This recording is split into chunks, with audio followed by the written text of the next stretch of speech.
Debu adalah satu-satunya saksi bisu dari tahun-tahun yang membeku di loteng kediaman keluarga Wiryawan. Aris melangkah dengan ragu, membiarkan derit lantai kayu tua menjadi musik latar yang tidak menyenangkan bagi pencariannya sore itu.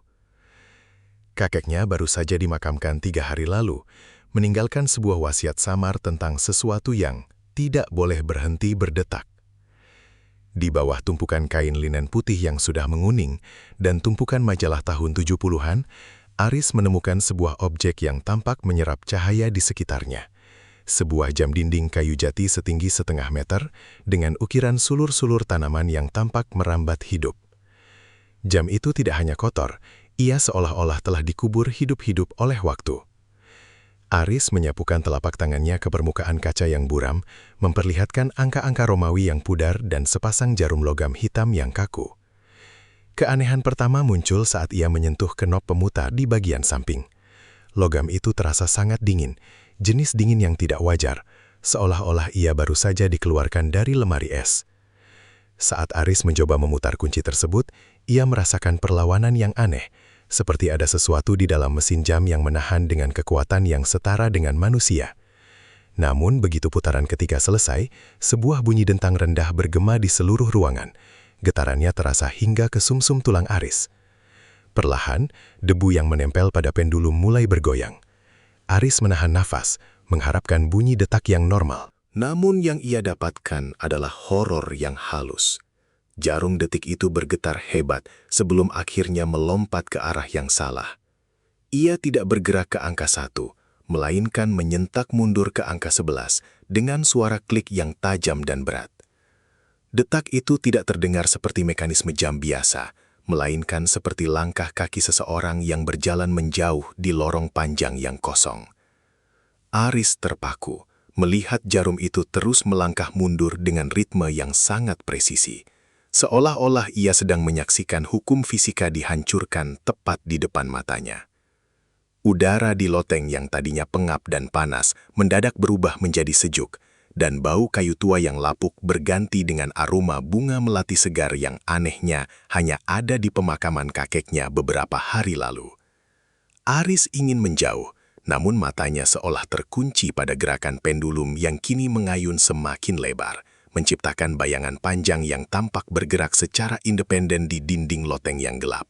Seakan-akan waktu bukan lagi sebuah garis lurus, melainkan sebuah lingkaran yang mulai robek. Ketukan itu tidak berhenti. Klik, klik, klik. Suara logam yang beradu di dalam mesin jam Kronos Inversa itu terdengar semakin dominan, mengalahkan deru angin di luar jendela loteng. Aris mundur 1 langkah. Namun matanya tetap terpaku pada jarum detik yang dengan angkuh melompat mundur, menantang kodrat alam semesta. Ia mencoba meyakinkan dirinya sendiri bahwa ini hanyalah kerusakan mekanis biasa, mungkin pegas yang terpasang terbalik, atau pengaruh gravitasi pada mesin yang sudah terlalu tua. Namun ada sesuatu yang lebih dalam dari sekedar kegagalan teknis. Setiap kali jarum itu menyentak ke kiri, Aris merasakan sensasi aneh di telinganya. Sebuah tekanan udara yang berubah-ubah, seolah ia berada di dalam pesawat yang sedang menukik tajam. Ia mencoba meraih jam itu untuk menghentikan pendulumnya, namun saat jemarinya nyaris menyentuh kayu jati yang gelap itu, ia melihat sebuah fenomena yang membuatnya mematung. Butiran debu yang tadinya melayang jatuh ke lantai, tiba-tiba bergerak naik kembali ke udara, terhisap menuju langit-langit dalam gerakan lambat yang sempurna. Aris menarik tangannya dengan cepat. Ia melihat jam tangan digital di pergelangan tangan kirinya. Angka-angka di sana masih menunjukkan waktu yang maju, namun kontras dengan jam dinding di depannya, ia merasa seperti berdiri di perbatasan 2 dunia yang saling tarik-menarik. Suara detak jam kayu itu kini mulai selaras dengan detak jantungnya. Setiap detakan mundur seolah-olah menyedot sedikit demi sedikit. Kehangatan dari ruangan itu.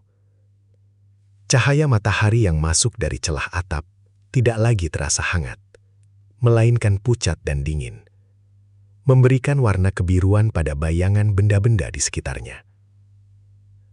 Aris menyadari bahwa suara klik tersebut bukan sekedar suara mesin, melainkan bisikan mekanis yang seolah mencoba menceritakan rahasia yang terkubur. Ia melihat ke arah pendulum yang berkilau di balik kaca. Pantulan wajahnya di sana tampak sedikit berbeda. Dalam kilatan logam yang mengayun, ia melihat bayangannya sendiri di dalam kaca jam tidak sedang berdiri ketakutan, melainkan sedang tersenyum tipis dengan tatapan mata yang kosong dan dingin.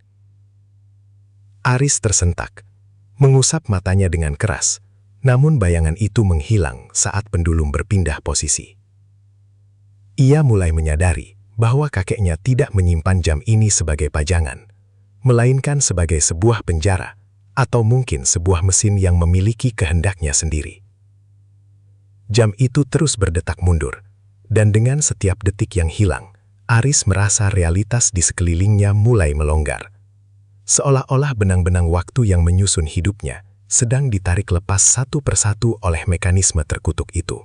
Aris memutuskan untuk membawa jam itu turun ke ruang tengah, berharap cahaya lampu yang lebih terang akan mengusir perasaan ngeri yang menyelimutinya. Namun, keputusan itu adalah awal dari runtuhnya logika yang ia pegang. Ia meletakkan jam itu di atas meja kayu, tepat di samping secangkir kopi hitam yang baru saja ia seduh beberapa menit lalu. Asap kopi yang tadinya mengepul vertikal ke udara, tiba-tiba mulai berkelok dengan cara yang tidak masuk akal. Uap itu tampak terhisap kembali ke dalam cairan hitam di dalam cangkir. Aris menyentuh pinggiran cangkir keramiknya dan tersentak kaget.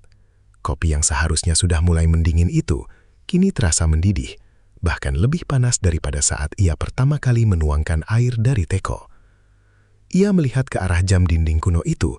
Jarum detiknya masih terus melompat mundur dengan ritme klik, klik, klik yang semakin berat.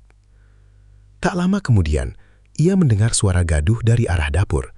Suara itu terdengar seperti air yang mengucur deras ke dalam gelas, namun dalam urutan yang terbalik. Suara benturan air yang tajam diikuti oleh keheningan total. Ketika ia memeriksa, lantai dapur yang tadinya basah karena tumpahan air mendadak kering seketika, seolah-olah air tersebut meresap kembali ke dalam botol yang kini berdiri tegak di atas meja. Padahal sebelumnya Aris ingat betul, botol itu telah jatuh terguling. Tubuh Aris mulai gemetar. Ia menyadari bahwa radius pengaruh jam ini mulai meluas. Bukan hanya benda mati, ia merasa saraf-saraf di kepalanya seperti ditarik mundur.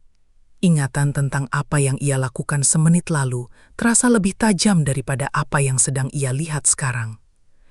Ia mencoba menyalakan televisi untuk mencari suara manusia, namun layar itu hanya menampilkan gambar statis yang bergerak mundur. Suara pembaca berita terdengar seperti bahasa asing yang dibalik, menciptakan dengungan yang menyakitkan telinga.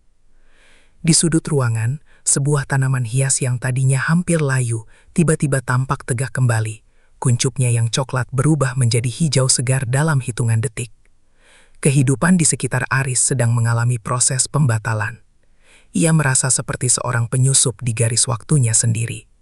Saat ia menatap jam itu kembali, ia menyadari bahwa jarum menit telah bergerak mundur melewati angka 12, dan saat itulah suhu di ruangan itu turun drastis hingga napasnya mengeluarkan embun putih. Jam itu bukan sekedar menunjukkan waktu yang salah. Ia sedang memaksa seluruh realitas di sekitarnya untuk kembali ke titik yang belum pernah Aris bayangkan sebelumnya. Ketegangan yang merayap di ruangan itu memaksa Aris melangkah menuju kamar mandi, berniat membasuh wajahnya dengan air dingin untuk memastikan bahwa ia tidak sedang terjebak dalam delusi akibat duka. Namun, saat ia berdiri di depan cermin besar yang tergantung di dinding, ia menemukan horor yang lebih personal. Ketika ia menunduk untuk mengambil air, pantulan dirinya di dalam cermin tidak mengikuti gerakannya secara instan. Ada jeda waktu yang mengerikan. Bayangan Aris di dalam cermin masih berdiri tegak, menatap lurus ke depan dengan mata yang tidak berkedip, sementara Aris yang asli sudah menangkupkan air ke wajahnya. Aris mendongak dengan jantung yang berdegup kencang, dan saat itulah bayangannya baru mulai membungkuk. Ia terjebak dalam tarian waktu yang terbelah. Ia adalah masa depan, sementara bayangannya adalah masa lalu yang tertinggal 5 menit di belakang. Aris mencoba menyentuh permukaan kaca, dan jari-jarinya merasakan dingin yang menusuk, bukan dari kaca, melainkan dari aura yang memancar dari dalam dimensi cermin itu. Di dalam pantulan tersebut, ia melihat detail yang tidak ada di dunia nyata. Di belakang bayangannya, jam dinding kakeknya tampak tergantung di dinding kamar mandi, padahal ia tahu jam itu masih berada di ruang tamu. jarum jam di dalam cermin itu berputar ke arah yang benar, ke kanan, tetapi dengan kecepatan yang sangat liar, seolah-olah sedang mengejar sesuatu. Tiba-tiba, bayangan Aris di cermin mulai merapikan rambutnya yang berantakan, sebuah Tindakan yang dilakukan Aris 10 menit yang lalu sebelum ia turun ke loteng. Horor sesungguhnya memuncak ketika bayangan itu berhenti bergerak, lalu perlahan-lahan menoleh ke arah Aris yang asli, namun dengan senyuman yang tidak pernah Aris buat. Bibir bayangan itu bergerak tanpa suara, mengucapkan kata-kata yang bergema di dalam kepala Aris. Kau hampir sampai di titik awal. Aris terhuyung mundur, menabak pintu kamar mandi. Sementara di dalam cermin, bayangannya masih diam mematung, menatapnya dengan tatapan lapar seolah ingin bertukar tempat. Ia menyadari bahwa jam Kronos Inversa tidak hanya memutar balik benda mati, tetapi mulai memisahkan jiwa Aris dari garis waktu linearnya. Setiap detik yang berdetak mundur di ruang tamu adalah satu langkah lebih dekat bagi bayangan itu untuk keluar dan menarik Aris masuk ke dalam keabadian yang terbalik. Lari dari kamar mandi tidak membuat Aris merasa lebih aman. Suara klik, klik, klik dari ruang tengah kini terdengar lebih nyaring, seolah-olah jam itu memiliki paru-paru dan sedang bernapas di dalam rumah tersebut. Namun, saat jarum jam yang berputar terbalik itu tepat menyentuh angka 12, suasana mendadak sunyi senyap. Keheningan itu jauh lebih menakutkan daripada suara detaknya. Dalam kesunyian yang mencekam itu, sebuah suara serak dan berat mulai merayap di udara. Muncul bukan dari telinga, melainkan langsung di dalam rongga kepala Aris. Jangan biarkan ia sampai ke angka 0, Aris. Suara itu identik dengan suara kakeknya, lengkap dengan getaran khas orang tua yang sedang menahan sesak napas. Aris berputar ke seluruh arah, mencari sumber suara tersebut, namun ruangan itu kosong. Suhu udara jatuh drastis hingga mencapai titik beku. Uap napas Aris mengepul tebal seperti asap rokok. Di tengah kegelapan ruang tamu yang hanya diterangi cahaya bulan dari selang gorden, Aris melihat sesosok siluet transparan berdiri tepat di samping jam kuno tersebut. Sosok itu adalah kakeknya, namun tampak seperti proyeksi film lama yang rusak. Tubuhnya bergetar, memudar, dan kadang-kadang menghilang seperti gangguan sinyal. Sosok kakek itu tidak menatapnya, melainkan menatap jarum jam dengan ketakutan yang murni. Waktu adalah utang Aris, dan jam ini sedang menagihnya kembali. Bisik suara itu lagi, kali ini disertai dengan isak tangis yang tertahan. Aris mencoba mendekat, ingin memeluk, atau setidaknya memastikan kakeknya nyata. Namun, setiap kali ia melangkah maju, lantai kayu di bawah kakinya seolah memanjang, membuatnya tetap berada pada jarak yang sama. Jam itu tiba-tiba mengeluarkan cahaya keemasan yang redup dari balik kacanya, menyinari wajah kakeknya yang kini tampak menua dengan kecepatan yang mengerikan. Kerutan muncul dan menghilang dalam sekejap, seolah-olah sel-sel tubuhnya sedang dipaksa melewati siklus hidup dan mati secara acak. Bisikan itu berubah menjadi peringatan terakhir yang melengking. Jika ia mencapai 0, pintu akan terbuka, dan sesuatu yang bukan aku akan berjalan keluar melalui namaku. Tepat setelah kata-kata itu terucap, jarum jam melompat kembali ke arah kiri dengan hentakan keras. Sosok kakek itu hancur menjadi debu yang bercahaya, dan Aris jatuh terduduk, menyadari bahwa ia tidak hanya berurusan dengan mesin rusak, melainkan dengan pintu gerbang menuju sesuatu yang seharusnya tidak pernah disentuh oleh manusia. Rasa sesak di dalam rumah memaksa Aris untuk berlari menuju jendela besar di ruang tamu. Ia menyibak gorden dengan kasar, berharap melihat hiruk-pikuk kota yang normal untuk menenangkan sarafnya. Namun, apa yang terbentang di balik kaca jendela justru menghancurkan sisa-sisa logikanya. Dunia di luar sana telah berubah menjadi sebuah simfoni kekacauan yang bergerak mundur. Di langit yang berwarna ungu temaram, kawanan burung walet terbang dengan gerakan sayap yang aneh, meluncur mundur menuju sarang-sarang mereka di bawah atap gedung. Di jalanan bawah, mobil-mobil melaju kencang dengan lampu belakang yang menyala merah, bergerak mundur melawan arus lalu lintas yang seharusnya, menciptakan suara deru mesin yang terdengar seperti rekaman yang diputar terbalik, sebuah dengungan frekuensi tinggi yang menyakitkan telinga. Aris menyaksikan seorang pejalan kaki di trotoar. Pria itu berjalan mundur dengan langkah yang sangat presisi. Puntung rokok yang ia buang tiba-tiba melompat dari aspal, menyala kembali dan kembali ke sela jarinya.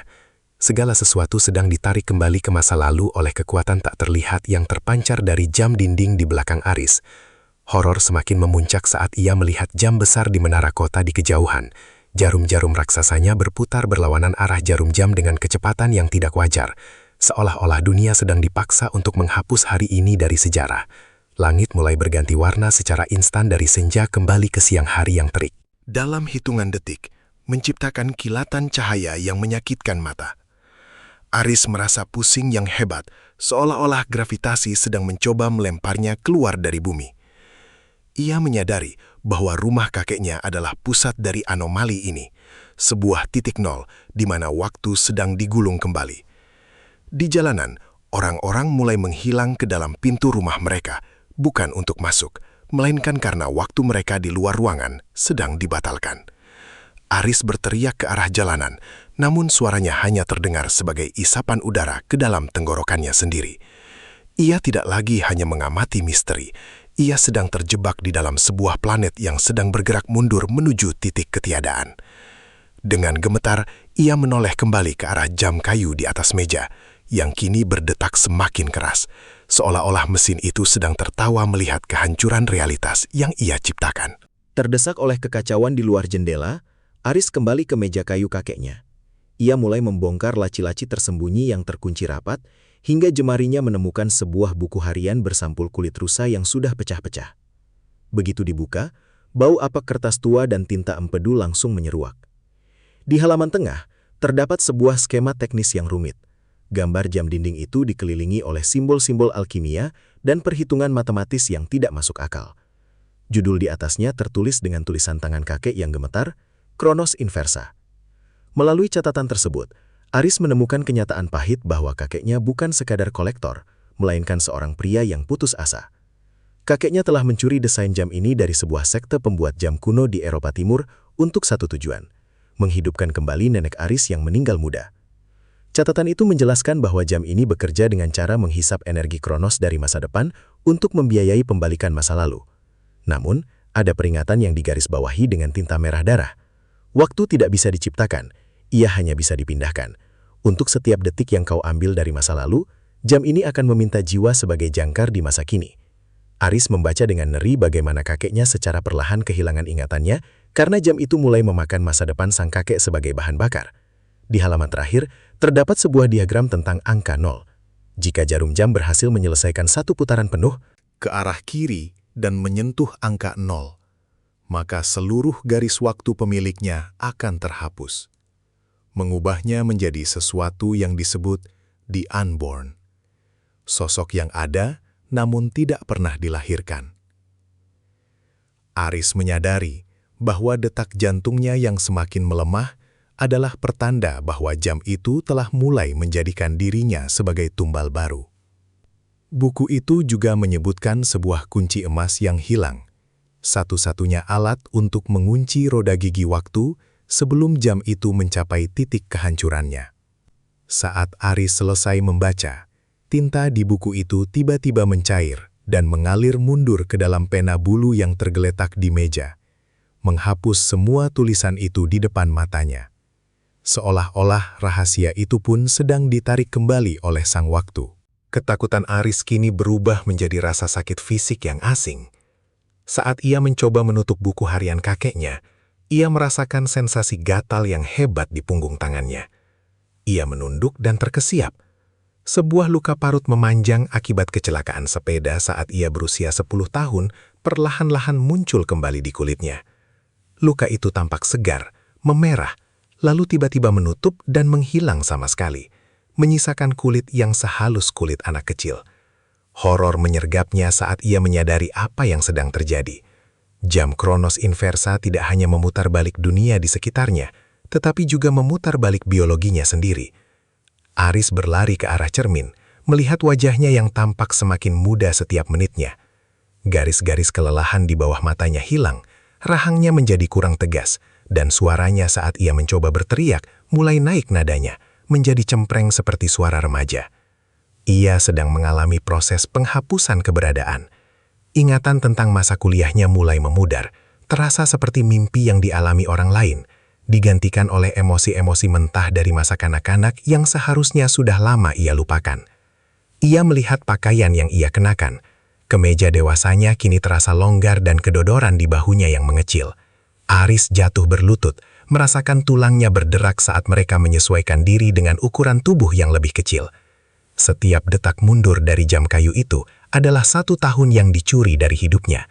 Ia menyadari jika ia tidak segera bertindak, ia akan terus mengecil hingga menjadi balita, janin, dan akhirnya lenyap ke dalam ketiadaan sebelum ia sempat melakukan apapun. Di dalam kepalanya, suara detak jam itu kini terdengar seperti tawa ejekan. Di lantai loteng, ia melihat bayangannya sendiri yang kini berukuran lebih pendek, sementara bayangan jam dinding itu memanjang seperti monster yang sedang mengawasinya mangsanya. Dengan sisa-sisa kekuatan dewasanya yang kian menipis, Aris merangkak menuju meja, mencoba mencari petunjuk terakhir tentang kunci emas itu sebelum kesadarannya sebagai pria dewasa benar-benar terhapus oleh arus waktu yang liar. Dengan sisa-sisa tenaga dan kesadaran dewasanya yang kian tergerus, Aris merangkak menuju meja tempat jam Kronos Inversa bertakhta. Ia tidak lagi peduli dengan peringatan buku harian kakeknya. Ia hanya ingin kegilaan ini berakhir. Dengan teriakan frustrasi, ia melayangkan tangannya, bermaksud mencengkram pendulum logam yang mengayun sombong itu atau sekedar menjatuhkan jam terkutuk itu ke lantai agar hancur berkeping-keping. Namun, saat telapak tangannya hampir menyentuh permukaan kayu jati jam tersebut, sebuah fenomena visual yang mengerikan terjadi. Tangan Aris tidak menyentuh benda padat, melainkan tangannya tampak terpecah menjadi ribuan piksel cahaya atau glitch digital yang bergetar hebat. Jari-jarinya menembus badan jam seolah-olah objek itu hanyalah proyeksi hologram dari dimensi lain. Aris merasakan sensasi dingin yang menyakitkan, seperti ribuan jarum es yang menusuk sarafnya secara bersamaan. Jam itu bukan lagi berada di ruang tamu bersamanya, ia telah menggeser dirinya ke frekuensi waktu yang berbeda. Setiap kali Aris mencoba memukul atau menarik jam tersebut, tangannya hanya melewati udara kosong yang dipenuhi percikan energi temporal berwarna biru elektrik. Jam itu tetap diam di tempatnya, tak bergeming, terus berdetak mundur dengan suara klik yang kini terdengar seperti dentuman meriam di telinga Aris. Kegagalan ini membawa keputusasaan yang mendalam. Ia melihat ke bawah, ke arah lantai, dan menyadari bahwa bayangan jam itu justru tampak lebih nyata dan solid daripada jam aslinya. Percikan cahaya dari gesekan dimensi itu mulai membakar ujung pakaian Aris, meninggalkan aroma belerang dan ozon yang menyengat. Ruangan di sekitarnya mulai bergetar. Dinding-dinding rumah seolah melunak dan bergoyang seperti pantulan di atas air yang gelisah. Aris menyadari bahwa ia tidak bisa menghentikan mesin ini dengan kekerasan fisik. Jam ini adalah sebuah konsep yang mewujud, sebuah lubang hitam waktu yang tidak bisa disentuh oleh tangan manusia biasa. Jika ia ingin selamat, ia tidak boleh menghancurkan jamnya, melainkan harus mencari cara untuk masuk ke dalam irama mekanismenya yang rusak, sebelum ia benar-benar menjadi asing di dunianya sendiri. gagal menghentikan jam secara fisik, Aris kini harus menyaksikan pemandangan yang lebih mengerikan. Rumahnya mulai mengingat masa lalu. Dinding ruang tamu yang tadinya bercat putih bersih, tiba-tiba mengelupas dalam sekejap. Bukan karena rusak, melainkan karena cat tersebut tersedot kembali ke dalam kaleng-kaleng imajiner di masa lalu. Di bawahnya, muncul wallpaper bermotif bunga kusam tahun 1950-an yang seharusnya sudah lama dibuang. Sofa modern yang ia duduki mendadak berubah menjadi kursi rotan yang keras dan berdebu. Aris terkesiap saat melihat televisi layar datarnya mencair, sirkuitnya menyublim ke udara dan digantikan oleh sebuah radio tabung besar yang mengeluarkan suara statis yang berat. Seluruh ruangan itu sedang melakukan perjalanan pulang ke masa di mana Aris bahkan belum direncanakan untuk ada. Bau parfum mawar yang tajam, parfum favorit neneknya, kini memenuhi udara, mengalahkan bau ozon dari anomali waktu. Aris mencoba berdiri, namun kakinya terasa berat karena ia kini berdiri di atas karpet tebal bergaya retro yang muncul dari ketiadaan. Foto-foto di dinding mulai berubah. Gambar dirinya saat wisuda berganti menjadi foto hitam putih pernikahan kakek dan neneknya. Horor yang sesungguhnya adalah ketika Aris melihat ke jendela. Pemandangan kota modern telah hilang sepenuhnya, digantikan oleh hamparan hutan lebat dan jalan setapak tanah yang hanya diterangi oleh lampu minyak di kejauhan. Ia bukan lagi berada di rumahnya. Ia terjebak di dalam ingatan jam dinding itu. Ruangan ini telah menjadi kapsul waktu yang hidup, mengunci Aris di dalam era yang tidak ia kenal. Detak jam Kronos Inharsa kini terdengar seperti detak jantung raksasa yang menguasai seluruh bangunan. Aris menyadari bahwa jika ia tidak segera menemukan cara untuk keluar, ia akan menjadi sekadar salah satu perabotan tua di rumah ini, terlupakan dan terperangkap dalam dekorasi masa lalu yang membeku selamanya, sementara jam itu terus melompat mundur menuju titik ketiadaan. Di tengah ruang tamu yang kini telah sepenuhnya berubah menjadi museum tahun 1950-an, realitas mulai melengkung seperti cermin yang dipanaskan. Dinding-dinding rumah tidak lagi membatasi pandangan. Mereka menjadi transparan, memperlihatkan sebuah koridor tak berujung yang dipenuhi oleh ribuan jam dinding yang melayang. Semuanya berputar ke arah kiri dengan kecepatan yang berbeda-beda. Di ujung koridor yang bercahaya keemasan itu, Aris melihat sesosok pria yang sangat ia kenal, namun dalam versi yang jauh lebih muda. Itu adalah kakeknya, Wiryawan, saat masih berusia 30 tahun. Kakeknya berdiri dengan tegap, namun wajahnya memancarkan kesedihan yang mendalam. Di tangan kanannya, ia menggenggam sebuah benda yang memancarkan cahaya paling terang di ruangan itu. Sebuah kunci emas berbentuk matahari dengan ukiran roda gigi kecil di tengahnya. "Kau tidak seharusnya berada di sini, Aris." Suara kakeknya bergema, terdengar jernih, namun seolah datang dari jarak jutaan kilometer. Aris mencoba berlari mendekat, tetapi setiap langkah yang ia ambil justru terasa seperti ia sedang ditarik mundur oleh arus air yang kuat. Kakeknya menjelaskan dengan nada penuh penyesalan bahwa kunci itu adalah sahuh waktu, satu-satunya benda yang dapat mengunci mekanisme Kronos Inversa agar tidak menghapus eksistensi keluarga mereka. Namun kakeknya terjebak di persimpangan ini karena ia tidak sanggup melepaskan keinginannya untuk melihat nenek Aris sekali lagi. "Aku menciptakan penjara ini karena Cinta, tapi cinta yang egois telah mengubahnya menjadi lubang hitam," ucap sang kakek sambil mengulurkan kunci emas itu ke arah Aris. Ruangan itu mulai berguncang hebat. Jam-jam yang melayang mulai pecah satu persatu, menjatuhkan pecahan kaca yang berkilau seperti bintang jatuh. Aris menyadari bahwa pertemuan ini adalah celah kecil dalam anomali waktu yang tidak akan bertahan lama. Ia harus meraih kunci itu sebelum kakeknya kembali tersedot ke dalam pusaran masa lalu yang tak berujung. Udara di sekitar mereka dipenuhi dengan suara detak yang memekakkan telinga, dan Aris merasakan tekanan luar biasa yang mencoba menghancurkan tubuhnya yang kian mengecil. Dengan satu lompatan terakhir yang dipenuhi keputusasaan, ia menjangkau tangan kakeknya, merasakan sentuhan fisik yang hangat, namun sekaligus terasa seperti aliran listrik yang membakar jiwanya. Begitu ujung jari Aris menyentuh kunci emas itu, realitas di sekitarnya meledak dalam kekacauan sensorik. Kakeknya menghilang dalam kepulan cahaya putih, meninggalkannya sendirian di tengah koridor waktu yang kini mulai runtuh. Jam Kronos Inversa di ruang tamu utama tidak lagi sekedar berdetak. Ia mulai meraung. Jarum detiknya berputar ke arah kiri dengan kecepatan yang begitu gila hingga tampak seperti lingkaran hitam yang solid. Kekuatan sentrifugal yang dihasilkan mulai menciptakan pusaran gravitasi tepat di tengah wajah jam tersebut. Aris terlempar kembali ke lantai ruang tamu yang kini retak-retak. Ia melihat perabotan, kursi rotan, radio tabung, hingga foto-foto lama terangkat ke udara, terhisap masuk ke dalam lubang hitam temporal yang muncul dari pusat jam kayu itu. Ruangan itu seolah-olah sedang dimakan oleh dirinya sendiri. Aris harus merangkak melawan arus hisapan yang luar biasa kuat.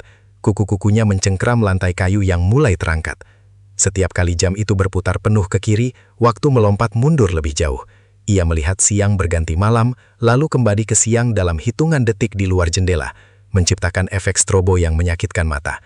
Puing-puing rumah melayang di sekelilingnya, bergerak dalam lintasan melingkar yang berbahaya. Aris melihat sebuah retakan besar menganga di langit-langit, memperlihatkan kehampaan kosmis yang dipenuhi roda gigi raksasa yang berputar. Ia sadar jika ia tersedot ke dalam pusat jam itu, ia tidak hanya akan mati, Tetapi ia akan terhapus dari setiap memori dan catatan sejarah yang pernah ada. Kunci emas di tangannya terasa panas membara, seolah-olah ia sedang menggenggam inti sebuah bintang. Dengan sisa tenaga dari tubuhnya yang kini terasa asing dan rapuh, Aris memacu adrenalinnya, menghindari fragmen-fragmen masa lalu yang terbang ke arahnya. Ia harus mencapai jam itu, menembus badai temporal yang melindunginya sebelum jarum jam itu mencapai titik nol mutlak yang akan mengakhiri segalanya. Aris berhasil mencapai kaki meja. Tubuhnya bergetar hebat di bawah tekanan gravitasi yang tidak stabil. Di depan matanya, jam Kronos Inversa kini memancarkan aura merah darah yang pekat, kontras dengan cahaya keemasan dari kunci yang ia genggam. Tiba-tiba, pusaran waktu itu melambat sejenak, dan sebuah bayangan muncul dari balik kabut temporal. Sosok kakeknya kembali terlihat, namun kali ini ia tidak sendirian. Di sampingnya, berdiri seorang wanita muda cantik dengan gaun putih yang melambai ditiup angin masa lalu. Itu adalah neneknya. Mereka tampak bahagia, seolah-olah jam itu telah berhasil menciptakan sebuah realitas di mana kematian tidak pernah terjadi. "Berhenti, Aris," suara kakeknya terdengar memohon. "Jika kau menggunakan kunci itu, dunia ini akan hancur, dan aku akan kehilangan dia lagi untuk selamanya. Biarkan waktu tetap berputar terbalik, dan kita bisa menjadi keluarga yang utuh kembali." Aris tertegun. Di satu sisi, ia melihat kesempatan untuk mengembalikan semua yang telah hilang, sebuah kebahagiaan abadi di dalam gelembung waktu. Namun ia juga melihat ke arah tangannya yang kecil dan kulitnya yang kian halus. Ia menyadari bahwa kebahagiaan kakeknya dibangun di atas pemusnahan masa depannya sendiri. Jika ia membiarkan jam itu menang, ia akan hilang, dan dunia di luar sana akan tetap terjebak dalam siklus mundur yang tanpa akhir. Air mata Aris jatuh, menguap bahkan sebelum menyentuh lantai karena panasnya energi di ruangan itu. Ia menatap wajah neneknya yang Tersenyum padanya.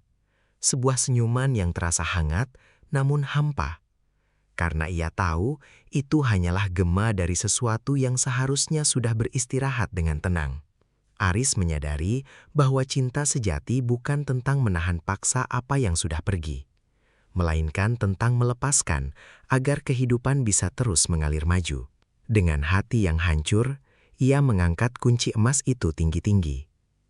Cahaya dari kunci itu mulai melenyapkan bayangan neneknya, mengungkap kebenaran bahwa jam itu hanyalah penipuan visual yang kejam. Aris tahu apa yang harus ia lakukan. Meskipun itu berarti ia harus mengucapkan selamat tinggal untuk terakhir kalinya kepada satu-satunya keluarga yang tersisa. Dengan raungan yang membelah keheningan absolut di pusat badai, Aris menerjang ke depan.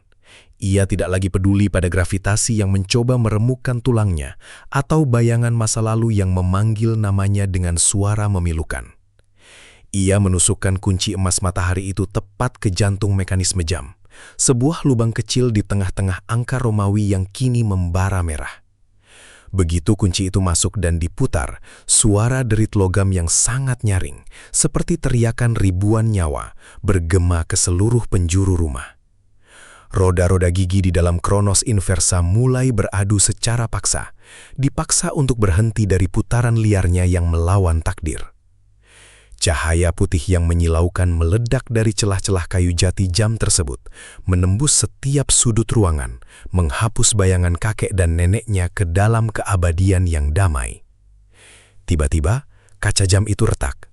Satu retakan kecil diikuti oleh ribuan lainnya, hingga akhirnya seluruh kaca pelindungnya pecah menjadi debu kristal yang berkilauan. Pendulum jam itu terlepas dan terbang menghantam dinding, sementara jarum jamnya mulai berputar secara acak, maju dan mundur dengan kecepatan cahaya, seolah sedang mencari kembali titik koordinat waktu yang sebenarnya. Aris merasa tubuhnya ditarik ke segala arah. Ia merasa dirinya menjadi tua dan muda secara bergantian dalam hitungan milidetik.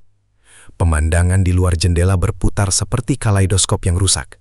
Siang, malam, musim salju dan kemarau bergabung menjadi satu pusaran warna yang kacau.